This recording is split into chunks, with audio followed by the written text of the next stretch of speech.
Hello student, आपका हमारे YouTube channel biology classes में स्वागत है। स्टूडेंट, आज हम आए हैं बायो का एक बहुत ही इम्पोर्टेंट टॉपिक लेकर, या मैं ये कहूँ कि base of biology, that is cell. तो स्टूडेंट, कॉमनली मैं आपको बता दूंगी, जैसे हमारे हाउस होते हैं that are made up of different rooms. अगर हम घर में देखें तो बहुत सारे रूम्स होते हैं।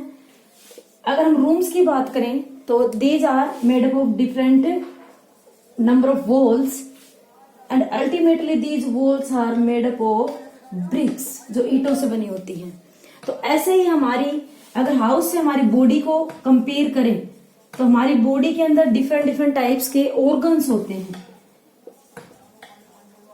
ऑर्गन्स होते हैं वो टिश्यू से बने होते हैं और टिश्यूज के अंदर सेल होती है, यानी ब्रिक्स से स्मॉलेस्ट यूनिट नहीं है हाउस के लिए। तो ऐसे हमारी बॉडी की जो स्मॉलेस्ट यूनिट है वो होती है सेल। तो हम ये कह सकते हैं कि it is the fundamental unit, it is the fundamental unit of our life. It is also a functional and structural unit. It is also a smallest unit, क्योंकि हमारी बॉडी की सबसे छोटी यूनिट इससे आगे डिवाइड नहीं है, तो स्मॉलेस्ट यूनिट भी है। यही फंक्शनल यूनिट भी है, क्योंकि हमारी बॉडी जो फंक्शन करती है वो भी इसी की वजह से करती है, और हमारी बॉडी की जो स्ट्रक्चर बनी है वो भी इसी की वजह से बनी है। तो इसलिए हम कह सकते हैं कि ये स्ट्रक्चरल यूनिट भी है। So students, according to these points, collectively we can define cell. It is a fundamental, smallest structural and functional unit of life or unit of any living organism. Cell जो होती है उसी के similar cells के group से tissue बनते हैं। Different types के जो टिश्यू हैं, जो जिनके फंक्शन सिमिलर हैं या स्ट्रक्चर में जो सिमिलर हैं, that will make organs, that organ will make organ system and organ system make the complete body, और we can say complete organism. तो अल्टीमेटली बॉडी किससे बनी हुई है? सेल से बनी हुई है। जैसे हम नॉन लिविंग मैटर की अगर बात करें तो उसमें स्मॉलेस्ट यूनिट जो है एटम को कंसीडर किया गया है। ऐसे ही हमारी बॉडी जो है वो सेल से बनी हुई है। अब अगर हम सोचे कि सेल्स एक नंबर में तो हो नहीं सकती, these are many in numbers, या ये कह सकते हैं करोड़ों में होती हैं। तो सेल ही हमारी बॉडी का क्या होता है? Basic unit. तो इसको समझना बहुत जरूरी है। और हर एक कंपटीशन एग्जाम में, या ये कहें कि बोर्ड क्लासेस में या नॉन बोर्ड क्लासेस में, जहां भी ये चैप्टर इंक्लूडेड है वहां से इस चैप्टर से बहुत ज्यादा बार क्वेश्चन रिपीट हुए हैं। और मोस्टली कंपटीशन एग्जाम्स में जहां जनरल साइंस आती है वहां पे बहुत से क्वेश्चन इससे पूछे जाते हैं। अगर इसकी डिस्कवरी की बात करें हम, then it was discovered by Robert Hooke. He was a botanist. ये प्लांट्स पे वर्क करते थे, क्योंकि उस टाइम तक इलेक्ट्रॉन माइक्रोस्कोप और एडवांस्ड माइक्रोस्कोप डेवलप नहीं थे, तो इतना ज्यादा ये वर्क नहीं कर पाए इन पे। लेकिन सबसे पहले इन्होंने जब सेल की डिस्कवरी की तो ये प्लांट पे वर्क कर रहे थे, और प्लांट के अंदर एक पार्ट होता है बार्क, छाल जिसको बोलते हैं, and the internal part of bark is cork. ये कह सकते हैं कोर्क जो सेल होती है, इंटरनल पार्ट जो बार्क का ही, वो क्या होता है? कोर्क। जब ये कोर्क को स्टडी कर रहा था किसमें? सेल्फ मेड माइक्रोस्कोप में। इसने माइक्रोस्कोप को खुद ही प्रिपेयर किया था। माइक्रोस्कोप क्या होता है? द इंस्ट्रूमेंट और equipment that is used to see the microscopic things. जो चीजें हम अपनी नेक्ड आई से नहीं दे सकते, बिल्कुल ही स्मॉलेस्ट साइज की होती है। फॉर एग्जाम्पल जैसे माइक्रोब्स होते हैं, बैक्टीरिया, वायरस, प्रोटोजोआ, तो उनको देखने के लिए माइक्रोस्कोप को यूज करते हैं। तो सेल भी क्या एक माइक्रोस्कोपिक यूनिट हमारी बॉडी की, जो नेक्ड आई से हम देख नहीं सकते। तो इसने सेल्फ मेड माइक्रोस्कोप यूज किया, और जब इसने माइक्रोस्कोप में देखा तो इसने क्या ऑब्जर्व किया कि कुछ उसके अंदर हनी कोम लाइक स्ट्रक्चर्स सीन हो रही है।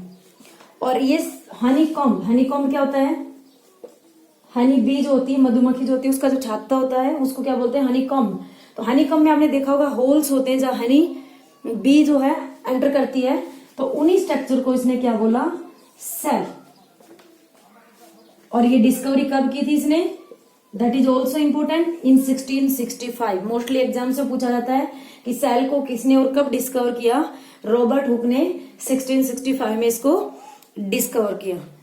अगर इसी सीक्वेंस में हम सेल की अदर जो डिस्कवरीज हैं उसको डिस्कस करें, और एक मोस्ट इंपॉर्टेंट बात, इसने जो अपनी ये सेल की डिस्कवरी की थी, इसको अपनी बुक, इसकी बुक का नाम है माइक्रोग्राफिया, उसके अंदर इसने इसको सेल की डिस्कवरी को लिखा है। 1665 के बाद इंपॉर्टेंट है डिस्कवरी ऑफ सेल, हम आते हैं 1838 पे। 1838 में एक अनदर साइंटिस्ट मैथियास स्केलेडन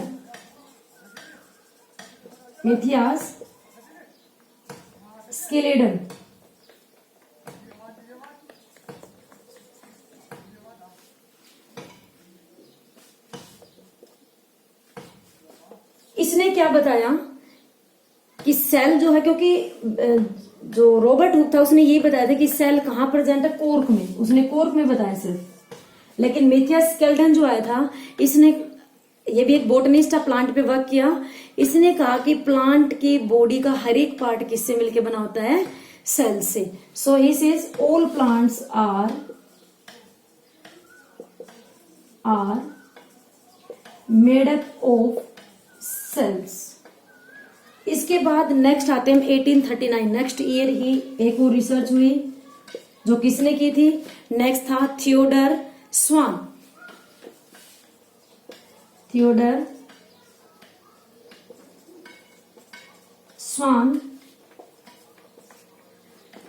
इसने क्या बताया, ये एक जूलॉजिस्ट था, इसने एनिमल्स पे वर्क किया था कि all animals are made up of sales.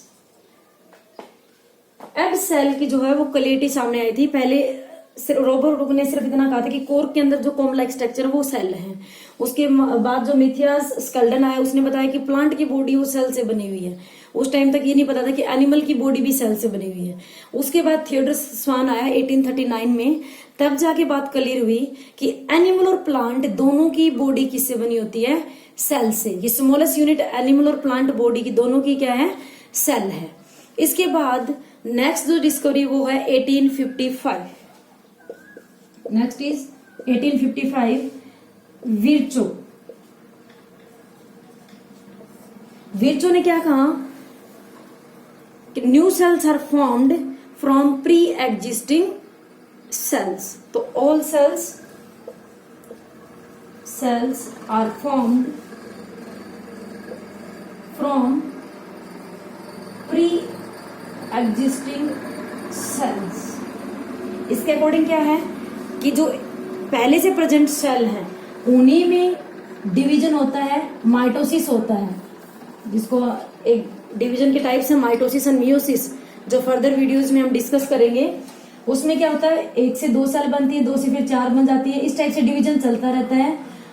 और जो सेल्स पहले से प्रेजेंट है वही न्यू सेल्स को फॉर्म करती हैं, न कि सेल्स बाहर से एंटर करती हैं। तो यहाँ अगर एक कॉमन एग्जांपल लेके चले, जैसे एक छोटा बच्चा होता है, धीरे धीरे जैसे उसकी एज बढ़ती है तो उसकी बॉडी साइज जो बढ़ता जाता है, यानी सेल्स का नंबर उसकी बॉडी में बढ़ता जाता है। वो सेल्स कहाँ से आई? अब ऐसा तो है नहीं कि छोटे बच्चे के अंदर हम कहीं बाहर से अंदर सेल इंसर्ट करवा दी, ऐसा नहीं है। उसकी बॉडी में जो बाय बर्थ जो प्रेजेंट थी कि गेमेट से उसकी फॉर्मेशन जो हुई थी, मदर और फादर से जो सेल्स आई थी, उन्हीं सेल्स में धीरे धीरे माइटोसिस स्टार्ट हो गया, डिवीजन स्टार्ट हो गया, और उसी डिवीजन से सेल्स का नंबर बढ़ता गया और उसकी बॉडी की ग्रोथ हो गई। तो ये बॉडी जो है वो डिफरेंट टाइप की सेल से बनी हुई है, और जो न्यू सेल्स बनती है वो प्री एग्जिस्टिंग सेल से ही फॉर्म होती हैं। Last discovery was in 1940। Bio की लास्ट नहीं कह सकते हम, in the topic of discovery of cell में हम लास्ट कह सकते हैं इसको। ऐसे तो रिसर्च अभी तक भी चल रही है, तो इसको हम ऐसे कंसिडर नहीं करेंगे कि लास्ट ही है बायो की। हम जो टॉपिक कर रहे हैं discovery of cell, what is cell and how the discovery of cell carried out. तो वही है 1940 में इलेक्ट्रॉन माइक्रोस्कोप की डिस्कवरी हो गई। पहले कंपाउंड माइक्रोस्कोप था, वो जो सिंपल होता है बिल्कुल ही, उसमें ज्यादा जो स्मॉलेस्ट होती है, बिल्कुल ही माइन्यूट जो होती है, उनको हम क्लियरली विजुअलाइज नहीं कर सकते। तो इलेक्ट्रॉन माइक्रोस्कोप जो है that is a most advanced type of microscope and in which we can see the internal structures of cell organelle also. Cell organelle क्या होते हैं कि सेल के अंदर भी कुछ कंपार्टमेंट्स हैं that are known as cell organelles. Cell organelles जो हैं उनको भी हम इजीली स्टडी कर सकते हैं। और इसी इलेक्ट्रॉन माइक्रोस्कोप की डिस्कवरी के बाद ही जो सेल की इंटरनल स्टडी है वो क्लेरिफाई हो पाई थी, और हम ये कह सकते हैं कि सेल की डिस्कवरी हो पाई थी। तो स्टूडेंट आज के इस लेक्चर में इतना ही। नेक्स्ट जो है उसमें हम करेंगे structure of a animal cell. अगर आपको हमारा वीडियो पसंद आया तो लाइक करें, शेयर करें, सब्सक्राइब करें एंड कमेंट करें। So thanks to watching my video.